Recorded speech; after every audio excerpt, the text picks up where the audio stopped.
Yahweh bless you. I'll be doing a teaching tonight, and happy Mother's Day to all the moms. The teaching is going to be on the history of mankind, our history, and the consequences of disobeying Yahweh and His Word. And then what happens, disobeying, or the consequences of obeying. That what you sow, you'll reap. And so it's going to have to do a lot with the earth and the world. But before we do that, we will be obedient to 1 Corinthians chapter 14, speak in tongues and prophesy, or tongues of interpretation. The Apostle Paul said, I want all of you to speak in tongues. Okay? Would somebody like to speak in tongues, interpret, or prophesy? Please do. So Father, I'll speak in tongues and interpret. Bileana ukubiata sadameati, ubiana eata satakoyatu muku bileana eati, bukuliana biata sutamuku bileana. As you begin each day and as you meditate upon me and my son, put me first in your minds, and I will raise you up. I will set you on high, and I will exalt thee, because you have humbled yourself. Ermidiosa kain berek esoshishitas, oin berokota sem berokitiyaloko semaya. Stand fast and stand firm, but be bold, and know that I have your back, and I will guide you, if you allow me to great riches. Sorry. Shakon duomelesa no toy, Ramasa no klashi, no toy talish, Nano kulamasa no toy, Ramashle. My children, no problem is too big and no problem is too small for me. Don't ever think that you just need to handle a problem on your own, no matter how big or small it is. I can help you through anything if you just ask and talk to me. Amen.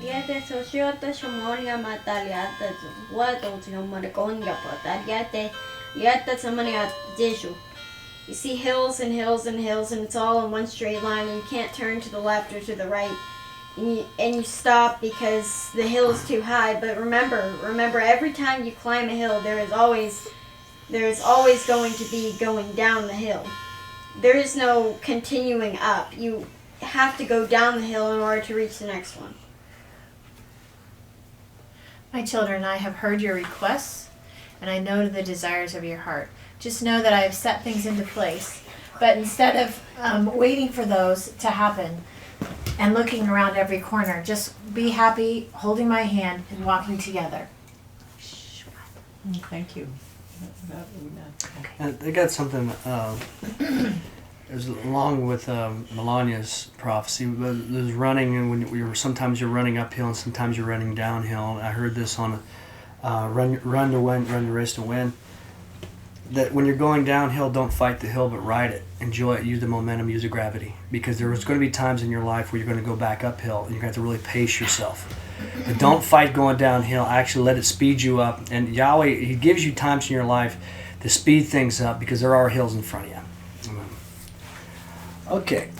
So the history of the earth, mankind, and so what I'll kind of start with is what we're taught. And then we can reconcile it back to the Word. So here you have all the earth. Here's a globe, and here's Africans. Then you have over here Middle Easterns. Then you have China, India, Indonesians. Then you have over here in Polynesia. Anybody know what poly means besides Dad? Many. Good. Many islands. Hawaii, Samoa. Here's all the people in Polynesia's islands. You have South America all the way up to here. Then you have people in the Arctic, Antarctic. Man's doctrine is that man walked all these different directions, and this is why he says man's been around 10,000 years, because you had to walk all the way from what they would say the cradle of civilization is Israel area, Egypt, although I doubt they would say Israel. And then he walked all the way on a land bridge, and he walked all the way down here, and it'd take 10,000 years to get down there. And that's what man teaches. Now that's not, and we're going to look at Yahweh's word. It is written, and but back to consequences of obeying or disobeying Yahweh's word. You know, the pyramids of Giza, the biggest one was built first, and then there's smaller ones.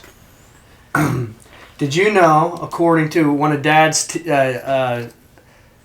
Egyptology classes, the pyramids of Giza were built about 3000 BC. Why is that important? It would have been before the flood of Noah. We don't know if that's accurate, but that's how old these things are. Man today marvels, how in the world do they build these things? Because man says, no, man has evolved and evolved and evolved. And what are the odds right now? We are the pinnacle of creation. Now we decide what lives here. And they were dumb. They were cavemen. But now we are... here's man exalting himself again. But the pyramids, 3000 BC, 3,000 years before Jesus Christ, people built those things. And if you learn anything about construction, about it was Dad's course, he was talking about the foundations that they built is incredible. Because they talk about other buildings, if the foundations weren't right and they settled, things would collapse. And here are these Egyptians building these obelisks, which is a pillar going straight up. They've been there for 3,000, 5,000, 6,000, maybe 5,000 years. How do they do it? And then we can go back to 200 years ago, and the American Indians didn't even have a wheel. How could Egyptians be so advanced? And then, but then you go down here to South America, and what would happen is they would man who worships himself. They said people now these North Americans don't even have a wheel, right? They don't have a horse. But then you go down to Central America, and guess what they have? Wheels. Pyramids, beasts of burdens. They have keystones. What they get really smart here? They're dumb. They got smart. And going to go. What happened here? So, what happened with that, and why? Why did the Romans have aqueducts? How could they build these huge? I mean, we went to go see the Colosseum and stuff, and I'm thinking, I've seen NFL stadiums. They don't have anything on this thing. You start looking how big this is, you're going to go, when was this thing built? I don't remember if it was like 200 BC or something. I forget what the times were. But at the same time, you know what Ireland was? I just watched the thing on St. Patrick. These guys were savages. Just tribal, yeah. Just tribal savages. How far is Ireland from Italy? It's not that far. Just grass and water. And I heard, I can't validate this, I don't remember where I heard, but I heard one time that the Romans, when they went to the island of Britain, they said that they would never be tamed because they're a bunch of wild people. And it was through Hadrian's Wall and stuff like that. They finally got civilized. But what is the differences of all these things? And what I'd like to, when I was watching St. Patrick, and it was showing him going and evangelizing the Irish, and they were talking about the Druids and these animal sacrifices, all kinds of different things. The thing was, is that what Yahweh was really stirring up is Aaron. The Irish didn't start that way. The Aborigines just means indigenous, the people living down here in Australia, the savages, they didn't start that way.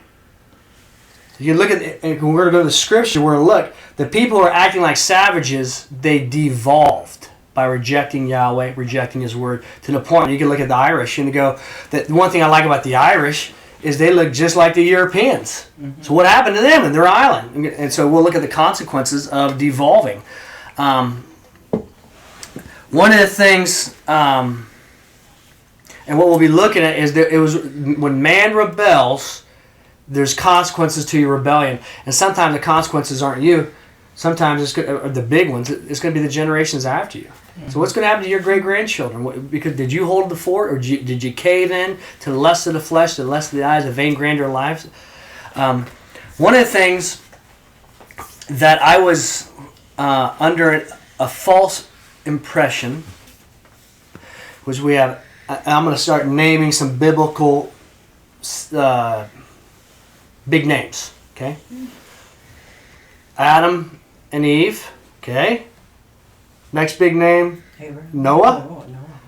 You got Noah. After Noah, Abraham, right? And then you have Isaac and Jacob. But for the most part, during the time periods of these people, are they the only people on the earth? No. There's a lot of people on the earth. Adam, later on, between Adam lived 1,000 years. But then during Noah's time, there's a lot of other people. But I was under the impression that even during Abraham's time, he was the only one communicating with Yahweh. Yeah. Now you have all the rest of the world. I used to think that, and this doesn't, my understanding does not make sense. You can't apply reason to it. Because does it make sense that Yahweh would talk to Abraham right here, then there's people all around the world that don't have a chance to talk to Yahweh? How would they know? Well, that's what I used to think. Thousands of generations, people just died, and here's Abraham just way over here, that's it. Turn to Genesis chapter 14, verse 18.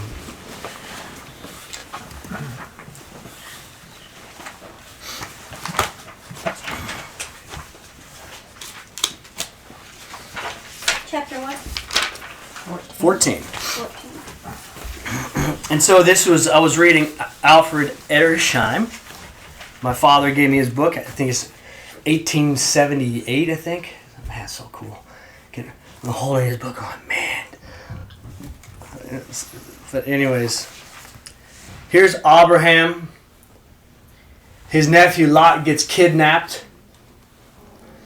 Abraham goes to war. After, you'd see that right above 14. What's that say? This is before his name's Abraham, but Milan, will you read the right above 14? Abram pursues 4 kings, delivers Lot, and blessed by Melchizedek. Who's Melchizedek? I Mom, would you read 17 and 18 for me? Actually, 18 through 20. 17 through 20. Then came forth the king of Sodom to meet him, Abraham, after his return from the smiting of Cher-de-Lamer, and the kings who were with him, into the vale of Shaveh. The same was the vale of the king. Now Melchizedek, king of Salem, had brought forth bread and wine, he being priest of God Most High. So he blessed him and said, Blessed be Abram of Yahweh Most High, possessor of the heavens and the earth. And blessed be God Most High, who hath delivered thine enemies into thy hand. So he gave unto him 1/10 of all. So I'll stop right there. So Abraham's going to give 1/10 to this man. Who is it? It's not Elohim, it's El. El Most High.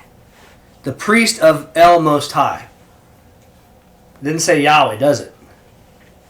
It just says El Most High, but he's the priest of El Most High. Well, maybe, okay, but it doesn't say Yahweh here. Page 589. Turn to 589. You can keep your finger there.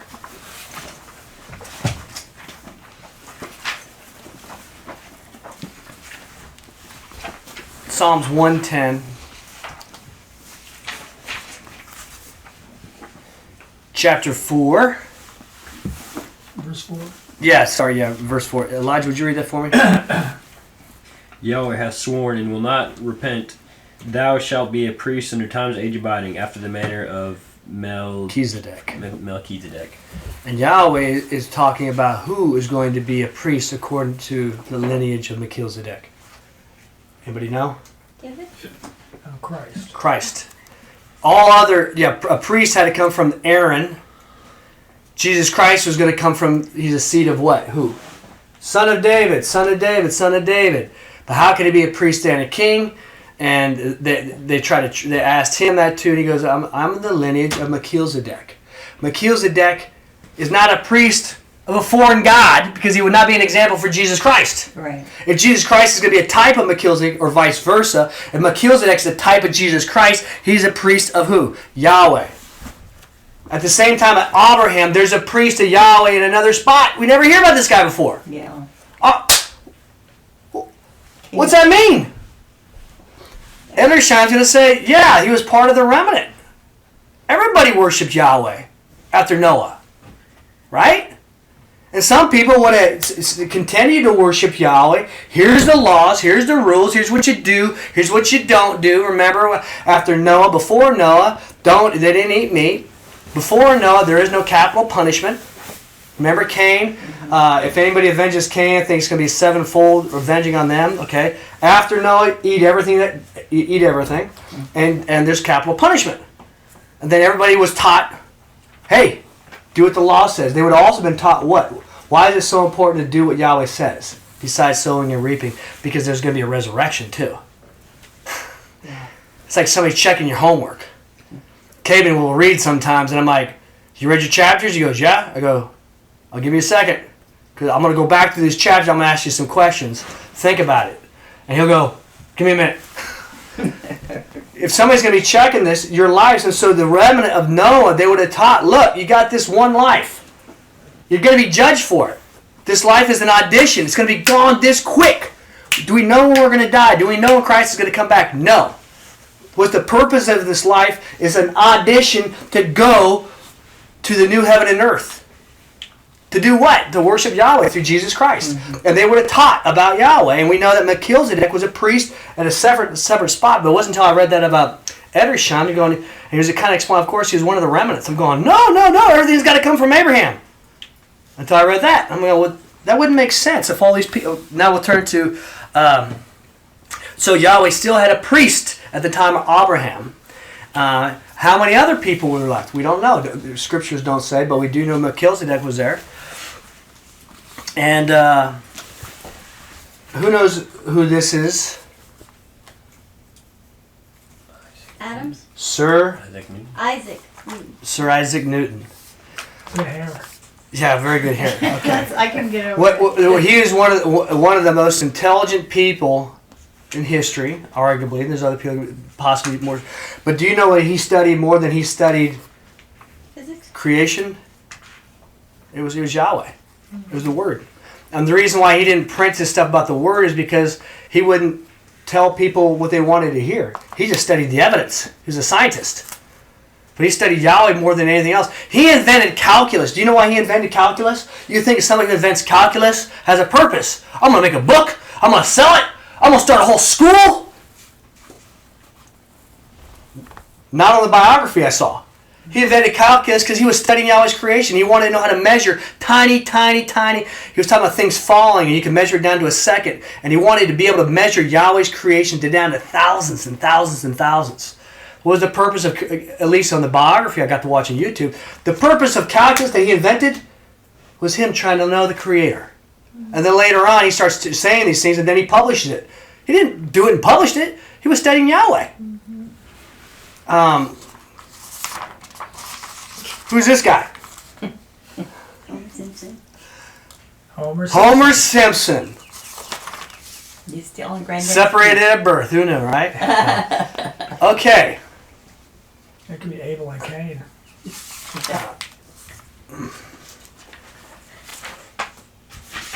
You look at these two different things. What does man do? Man exalts himself, just like Satan said, I will ascend. And then all what Tim did on teaching the adversary says, you will not die.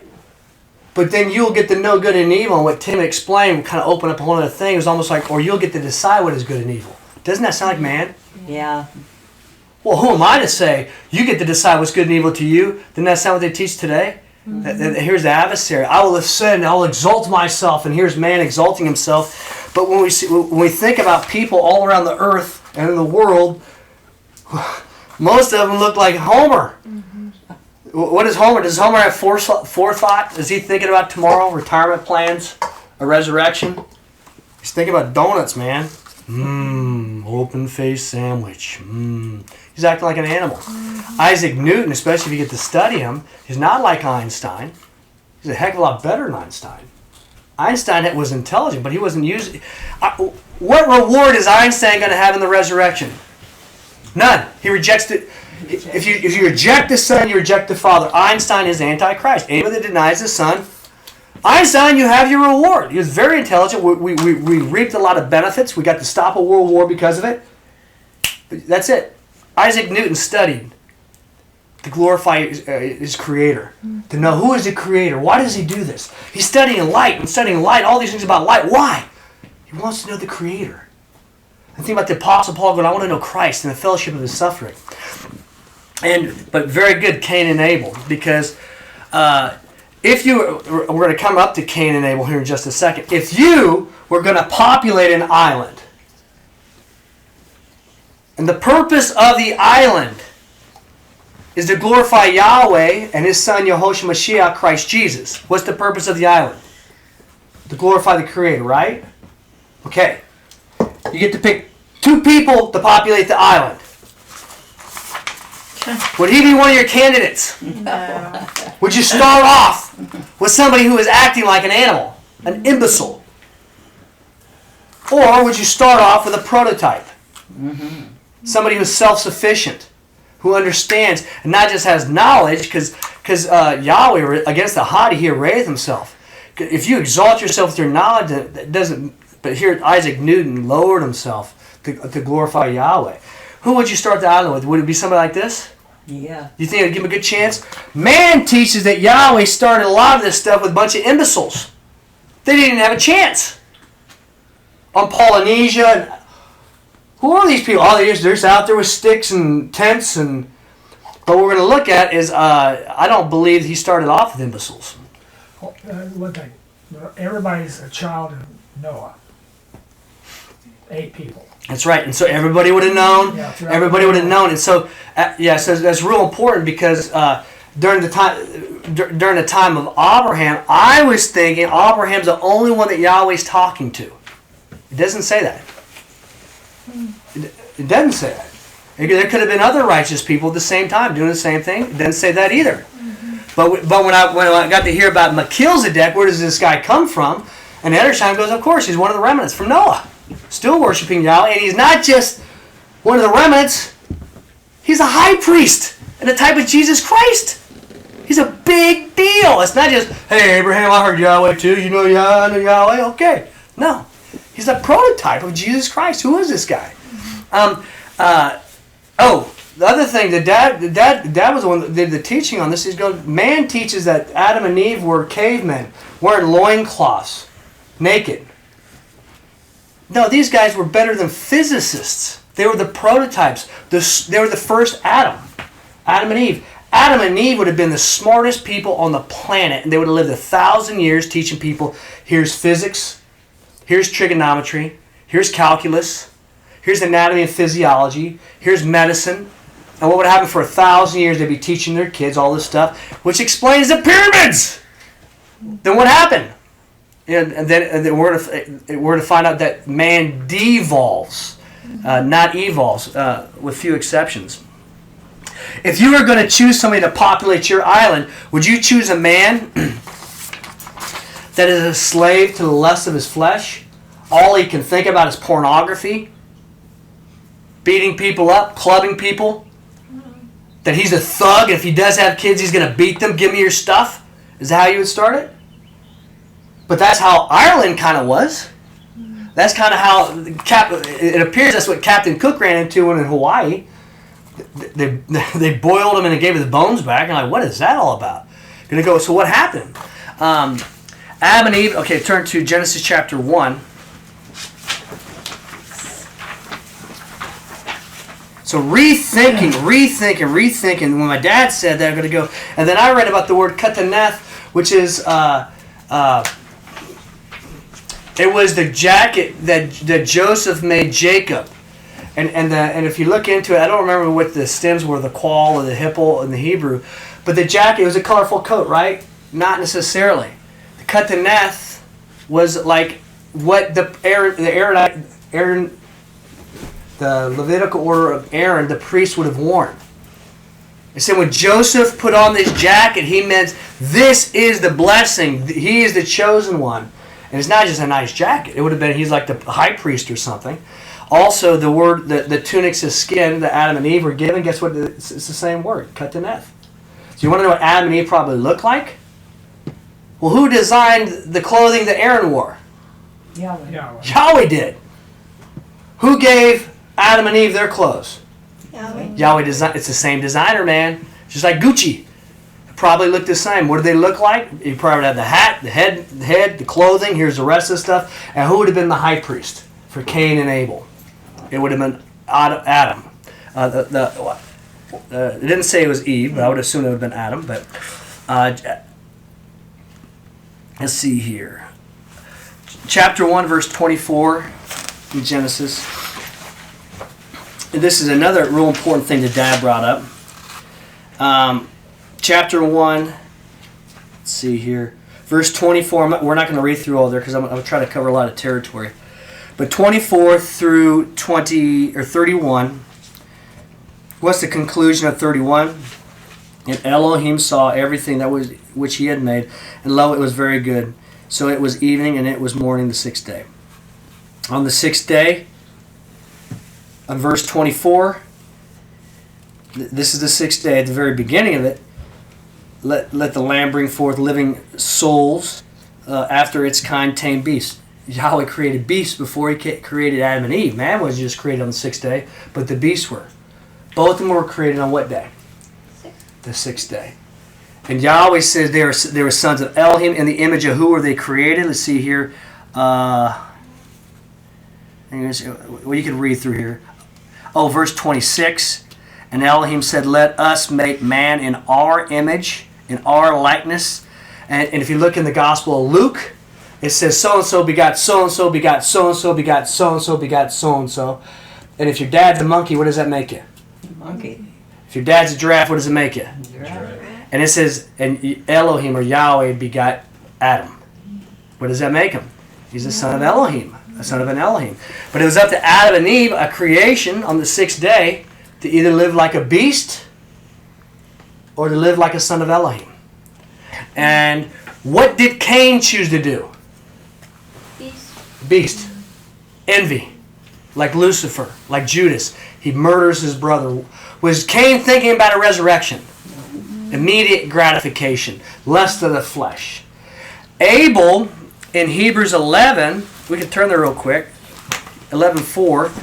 And the first person that gets there, you can just read it. So I'll try to cover a lot of territory without running over. I want to put you guys to sleep.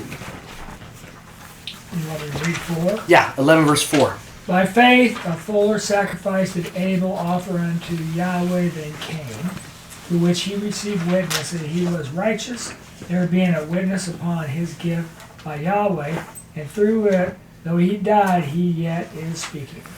What does Yahweh say Abel was? He was righteous. Both of them will be resurrected. Cain will be thrown into the lake of fire. Abel was righteous. We got a position for you. Here's your position, Abel. Abel chose to live like a son of Elohim. Cain chose to live like an animal. Turn to, okay, there's something called a law of thermodynamics. So this was John Shane, I did teaching on this too. The law of thermodynamics means if you leave something alone, you know what happens? If we leave this house for 60 years, and then you come back to this house, you open up the door, do you think it's in better state or worse state? Worse state. The law of thermodynamics is everything is dissolving or breaking down. Things are getting worse. They're not getting better unless you upkeep it. That's called the law of thermodynamics. They're not getting better. With man, with Adam, with creation, you start off with the pinnacle, the smartest there ever was, and then what happens between Adam to Noah? Yeah, that's what it is. The majority of the earth is living like a what? Cain. Beasts. Cain. You have the worst of the worst of the worst of the worst, and it wasn't until Dad found out something. Dad's always digging in the archives. I like to think of Granddad being an archaeologist. He goes crawling in these caves and these things, and he comes out, I found something! And I'm like, what did you find? He dusts it off. I go, well, call me when you got it cleaned up. I'll come take a look at it. He dusts it off, and he goes, and here it was. Did you know that Noah was a preacher, or it's called a proclaimer? Did you know that? No.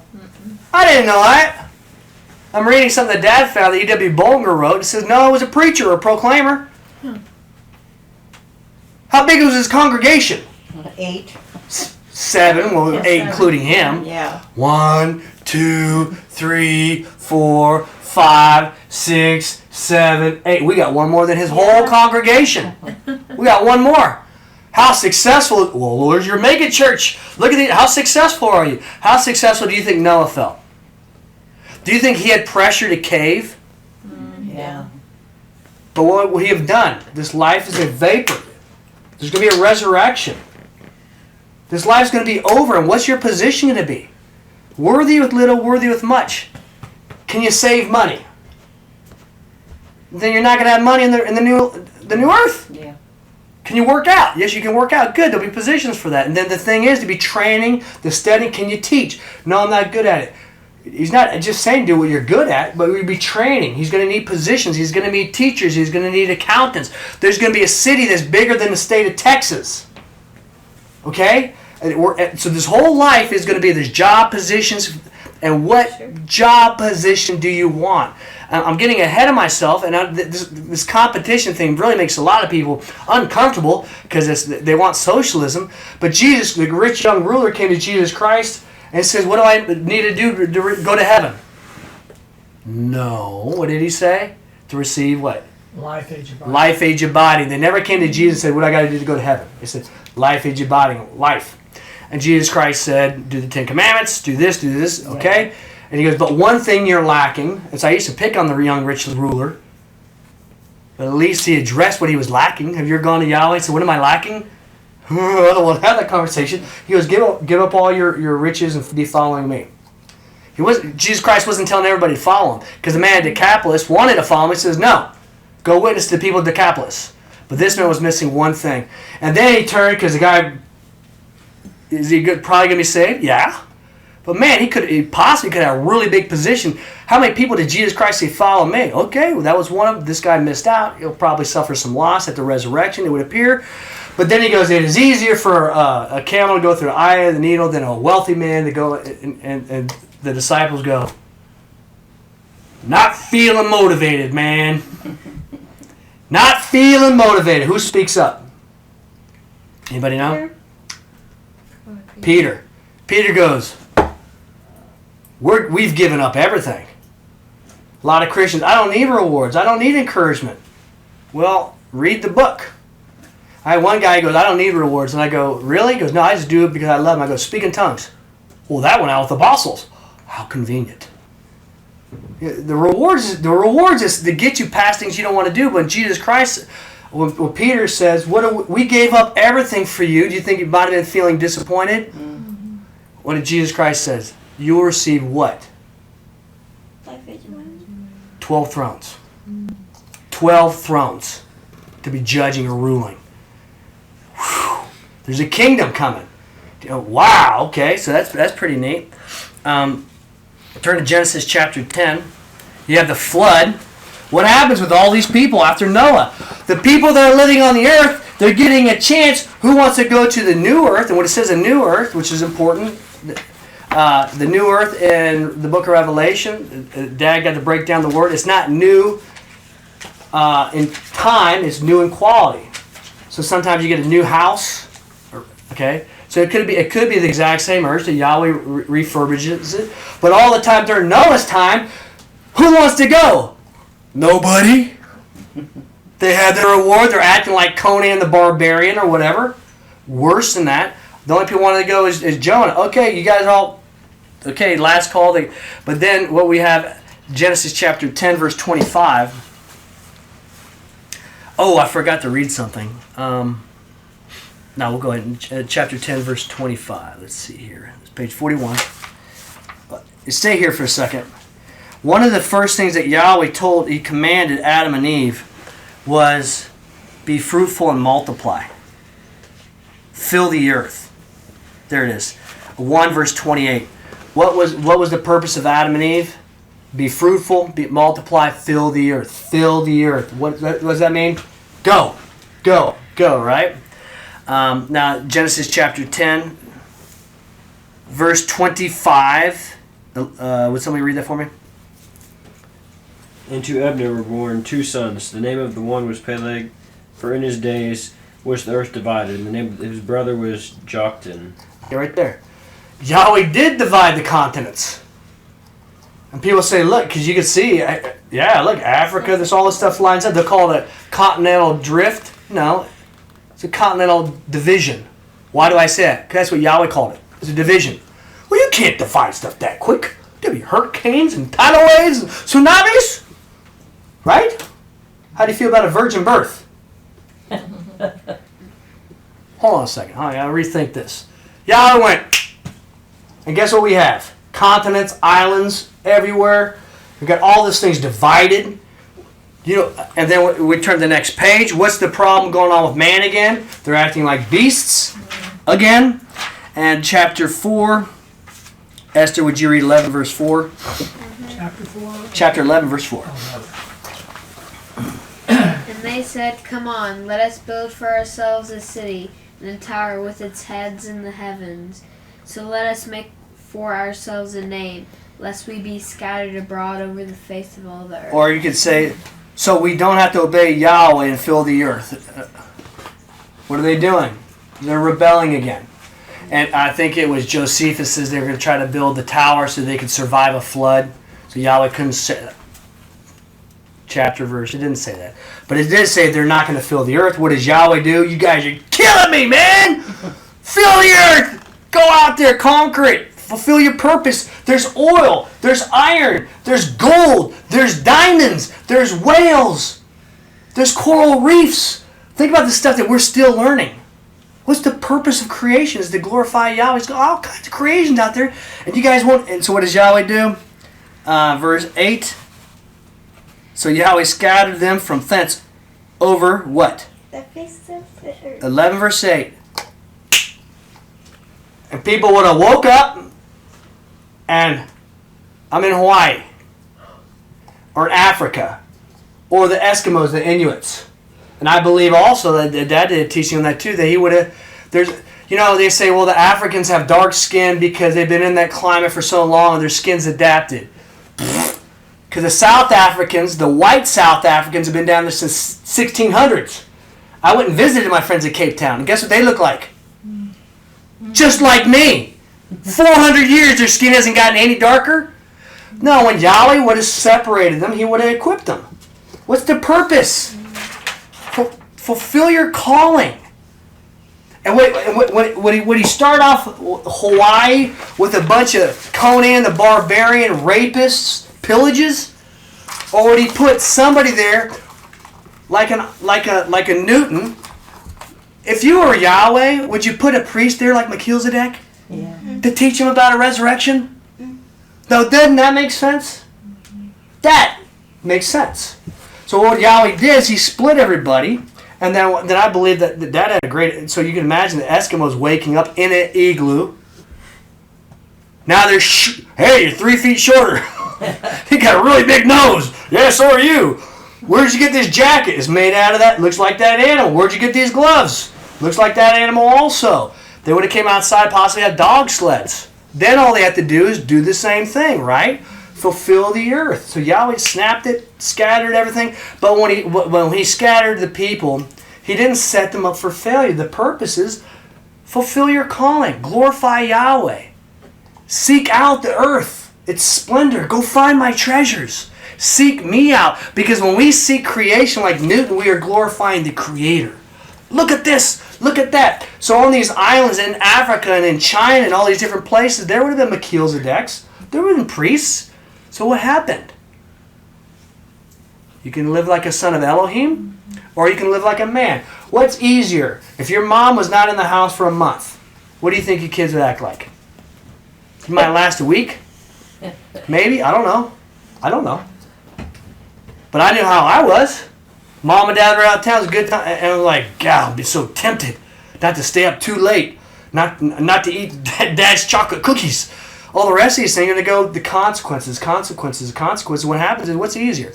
Lust of the flesh, lust of the eyes, vain grandeur. What happens in Vegas stays in Vegas. Come on, man. You feel be merry. There's no resurrection.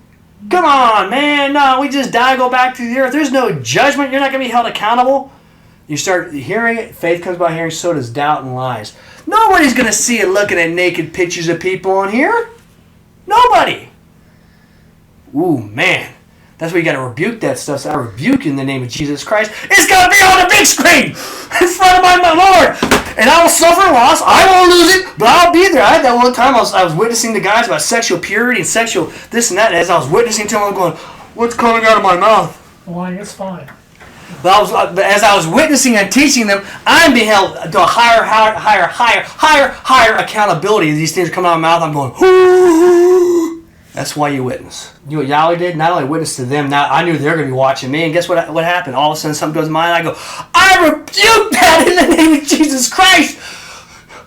One day I'm going to be standing in front front of you, and you'll see everything I did. I'll no reward for that, but I rebuke that thought. I kill it. Ha ha ha. And then I started confronting the stupid thoughts. Came and come at you okay, Dad? Okay, it's 4. I'm fine. Just leave. What's going on there? Don't worry about it. I'm doing some serious warfare here. This life is this long. You can live like a beast. You can live like the new man. You can live like the prototype, Jesus Christ.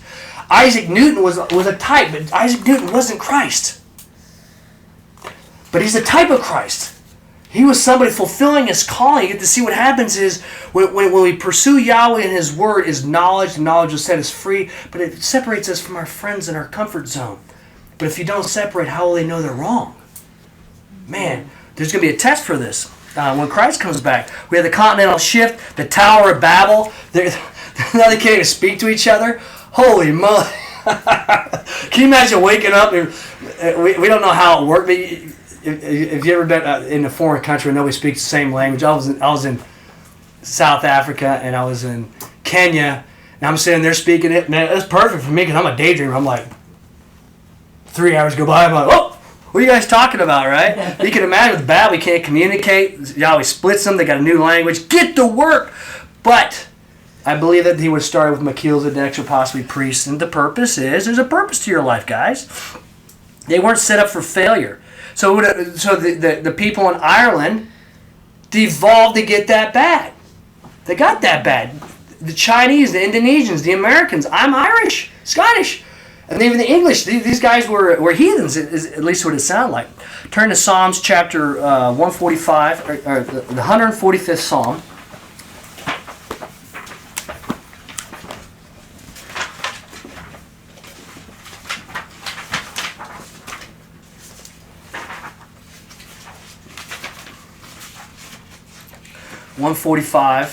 The 145th Psalm, verse 17. Which is real important. Okay, not which is real important. That's an incomplete sentence. It is written. It is written. It is written. Somebody asks you a question. I don't know the answer to that. You don't have to answer all the questions, but you can say, I don't know what that means, but I can tell you what it doesn't mean. How could this happen? How could this happen? How can these cannibals over here in Polynesia, they didn't even have a chance. Did you ever think that? I used to think that. They didn't have a chance. They would have been the consequences of their forefathers. Whose fault is it? The people that were before you. You guys devolved, you devolved. But we do know what? What's it say in that verse? Somebody read 145. Righteous is Yahweh in all His ways, and kind in all His works.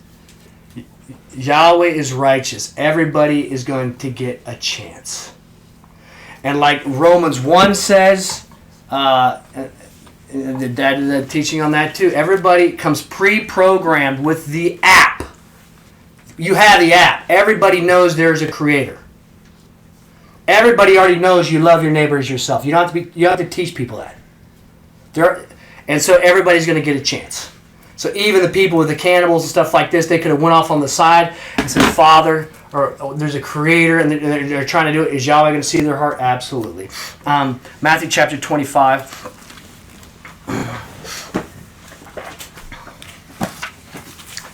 I used to think about the evangelism and go to these different countries, and then people say, well, what makes you right and them wrong? Because this is their religion, and you're telling them to change.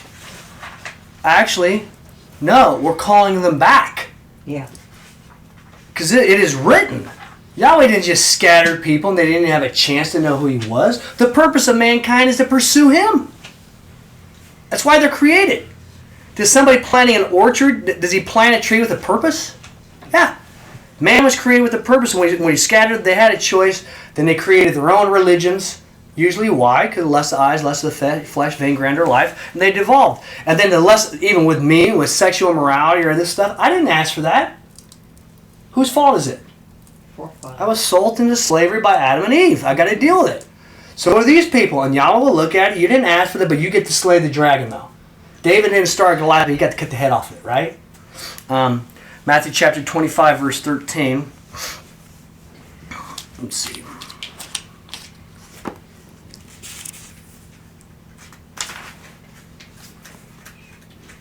Now, so we're talking about, the history of man, the world, the purpose of your life, the purpose of my life. Where are we going?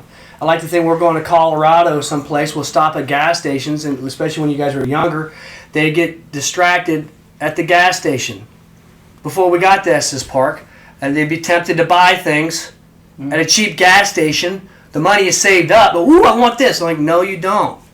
We're just stopping through here. Save your money. No, I really want it. I really want it. No, you don't. We're just stopping through this life. We're just stopping through this life. Can you imagine 1 billion years? No. 1 million years? No. It's going to be like this. Christ is going to come back. And he gives us to say, look, he will reward you. Chapter 25, verse 13, Jesus Christ is doing a parable. Be watchful, therefore, because you know neither the day nor the hour. Now, he's not talking about the body of Christ with these parables. He's talking about Israel, which would be the bride. We're the body. We're not the bride. We're the body of Christ, and the bride is Israel. But he's saying you don't know when the other undercover boss is coming. And he goes on to say, a just man who was going home called his own servants, says verse 14, and delivered him up his substance. And one indeed gave 5 talents, another 2 talents, another 1, and each according to his particular ability. And then he comes back. The guy that he shows back up. The guy who gave 5 talents. Why did he get 5? According to his ability. He could handle 5. Yahweh gives us stuff. Well, why didn't you give me like Isaiah did or Elijah? Probably your ability yet. Prove it. The guy who got 5 doubled his money. It's a good return. I'm a financial advisor. 100% hired. The guy who gave 3 talents doubled his money too. Match comes back and double the money. All right. What do you say? I think they get. Is this where they get the kingdoms or the cities? Might not be. I think number 5 is get the cities. Yeah. But then we go down to the one who was not thinking about a resurrection. Let me see here. 24. Okay, would you read that? But he also, who the 1 talent had received, coming forward, said, Lord, I knew thee that thou art a hard man, reaping where thou hast not sown, and gathering where thou hast not winnowed. And overcome with fear, I went away and hid thy talent in the ground. See, thou hast what is thine. And his Lord answered and said unto him, you notice the people that reject Yahweh and Jesus Christ? I got rebuked by somebody, an unbeliever recently, because he was mocking Kenneth Copeland by COVID-19. He blows, and he's like, what an idiot, and he had all these funny things on him. I go, I posted, I said, I don't agree with everything with Kenneth Copeland, but if your son's dying from cancer, God forbid, or your wife, Kenneth Copeland's the type of person you're going to want to go to. Mm-hmm. And he goes, well, I guess I'll burn in hell just like Kenneth Copeland will because of all his money or something like that. And then he went on burning in hell and the rest of the stuff. What did this guy call it? I know that you're evil and wicked. People will do that to justify. They're going to say, oh, God, if God's so good, why does he do this? Why does he do that? And you go, I'm not wasting any more time with you. But with the guy with the 1 talent, the guy didn't even spend it. I have been given 1 talent and I spent it. Mm-hmm. This guy didn't spend it. And he's called wicked and cowardly. What'd you do with it? I like to think, can you save money? Working on it. Can't save money. You're not going to have any money. You're not going to be. So the whole thing is to start saving money, or stop spending, or start listening. That'd be me, and start practicing on what position you're going to get. And in this case, you're going to go okay. And so the point isn't to push other people down. It's about Christ is coming back. What job do you want? And then I think how disciplined I've been because my mother and my father raised me disciplined. But this is nothing. How disciplined I am with saving money and stuff compared to Donald Trump. Hobby Lobby. These guys got billions of dollars of assets. Can they handle it? Yeah, according to their abilities. We training, but becoming like sons of Elohim. When Jesus Christ came, there was a loss of identity because he spoke to the seas and they said, what manner of man is this? That even the sea gives ears. The Rotham will say. And they marveled. He was acting the way Adam would have acted in the beginning. Mm-hmm. But they had never seen it. Mm-hmm. And so the whole thing is, and that's how we're supposed to be acting. And it doesn't mean we arrived, but get started working on it. Because at the resurrection, guess what we're going to be doing? Judging. Probably speaking to weather, speaking to animals, speaking to things like Jesus Christ. And we're not going to have nearly the problem that we have, but there's going to be a lot of work. A lot of work. Man was created to work. Work? Wait a minute. I don't want to work. Of course you do. Your Father, Yahweh, worked 6 days. You're created in His image. The purpose of you is to work. So Proverbs chapter 6, verse 6.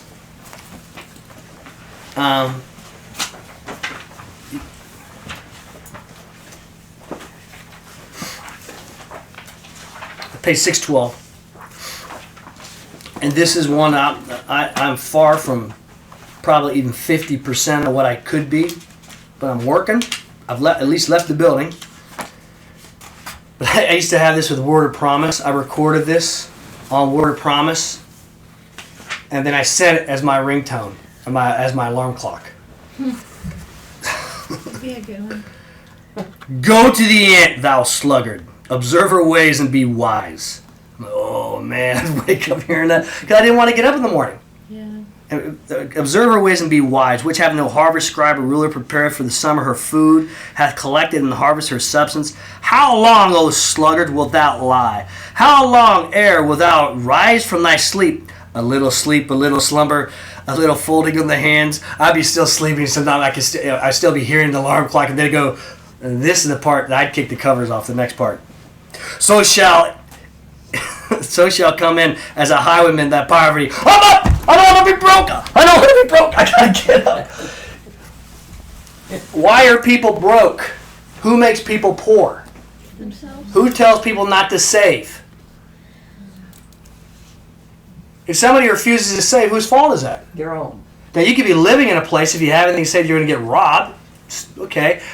You might, at the resurrection, you might be able to get away with it, but a lot of people, I think David said that with his church, they're living hand to mouth. Whose fault is that? I don't know. But if you're not saving, then you're living more like a beast. What was the difference between Rome and Ireland? Rome was wicked, with the exception they got righteous with Constantine, the Roman. But what did the Romans do that was different than the Irish? Forethought. You're saving. You're planting. They did predictable taxation instead of just give me your money like regular tax collectors, like rape and pillage, like the Vikings and stuff. At least the Romans, you knew when they were going to be taxed. Why would they do that? Forethought. It is more productive to keep these people working and tax over 20 years than to kill them and take all their property. It's just self-preservation. But even the Romans and the Egyptians and the Greeks had forethought to go, look, I at least want this to last a little bit here. Let me see here.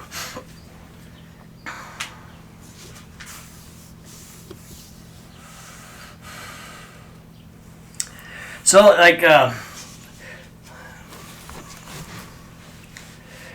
so now when we look at cannibals, when we look at some of the stuff, the Irish, which was kind of new to me because you don't think of Caucasians being, the Brits were the same way, I guess.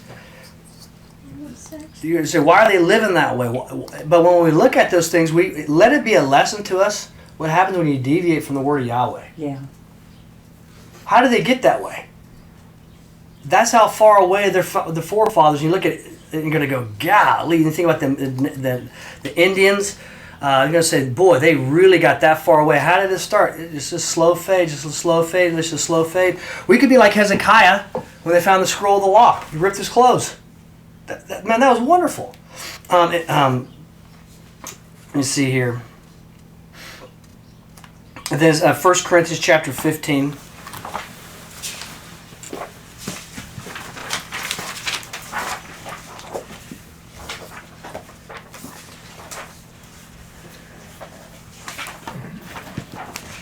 And so the whole book is not about Jesus Christ. I used to think that. The whole book is about Yahweh. And the majority of it is about His Son reconciling things back to Him, Himself, the creation back to His Creator. And without Christ Jesus, there is no way back to Yahweh. But let's see here. 1 Corinthians chapter 15, let's see, 22.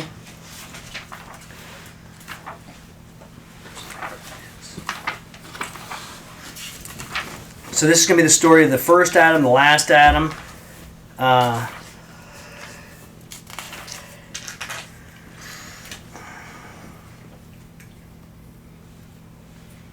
And we don't have to, Oral's going to read that, we don't have to, but in 1 Corinthians chapter 15, you're going to get to see that Jesus Christ is going to be the second Adam, or the last Adam. And it's going to say in verse 24, I guess, afterwards, the end, whensoever he delivered up the kingdom unto his God and Father. Who's God and Father? Yeah. Jesus Christ, or Yehoshua. At the end of all of his work, he's going to give up the kingdom after the 1,000-year millennium in the book of Revelation to his God and Father, whensoever he shall bring to naught all rule and authority and power, for he must needs reign until he shall put all his enemies under his feet. As a last enemy, death is to be destroyed. For he put all things in subjection his feet. So Yahweh is holy. Yahweh can't be around wickedness. He can't be around death. He can't be around those things. And when Adam and Eve brought death into the earth, it's almost like Yahweh got evicted unless somebody got holy enough that Yahweh could come back and live with them. Jesus Christ, he touched a coffin. You can't touch a coffin and be clean. You'll be unclean. What was Jesus Christ doing? He's cleansing Yahweh's earth in preparation of what? The rest of this. After the final destination. And then verse 28. Let me see. Oh, I guess where did I stop? But whensoever it shall be said, all things are in subjection, it is evident that it means, except him who did put into subjection unto him the all things. But whensoever have been put into subjection unto him the all things, then the Son himself also shall be put into subjection unto him, who's that? Yahweh, who put in subjection all things, the all things, that God may be all things in all. And then you can keep reading, but this is going to be the conclusion, and then it goes back to 51, lo, a sacred secret, the resurrection. And then eventually we're all going to be back in the Garden of Eden. And so we can look at Isaac Newton's, we can look at Homer Simpson's, look at people living like animals and stuff. And we can look at the Irish or whatever, and let it be a reminder, when you deviate from the Word, you're going down the same path as their forefathers. And so even when Dad refound Yahweh's name, I didn't want it. I didn't know what the heck he was talking about. I was sitting right there. I thought my dad was ludicrous. He kept saying Yahweh, Yahweh, Yahweh, and then he changed the songbooks. How far is this going to go? Come on. So what was I thinking? My comfort. Hey, I'm just not comfortable with that. My dad was preparing for the resurrection. Going to go, look, he's in the room. And we changed. And then that was also Joseph Rotherham when he was with his wife. She goes, "How many times are we going to change?" And Joseph Rotherham told his wife, "Until we're right." Isn't that a great way for us to end our life? Yeah. We change until we're right, and then we'll be right. Okay.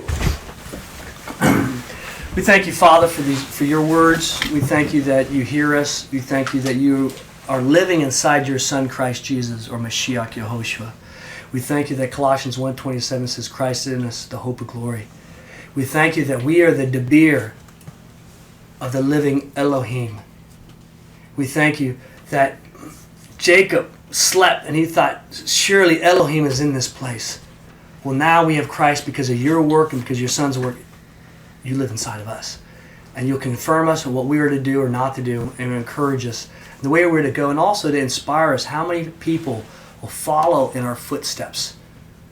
So we thank you for these words. It is time for you to break free from your comfort zone and run to me. Quit worrying about what's going to happen to other people. I know about everybody on the planet that has ever existed. I have a plan for everybody. And some of those people, they're never going to turn. They're never going to turn. They have their reward. They don't want me.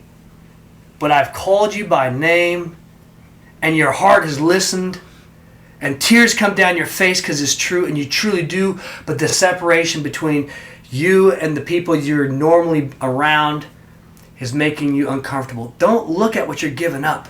Look at what you're gaining, which is with me, and the rewards will overflow. And then I'll take care of all the desires of your heart. Amen. All right. Amen.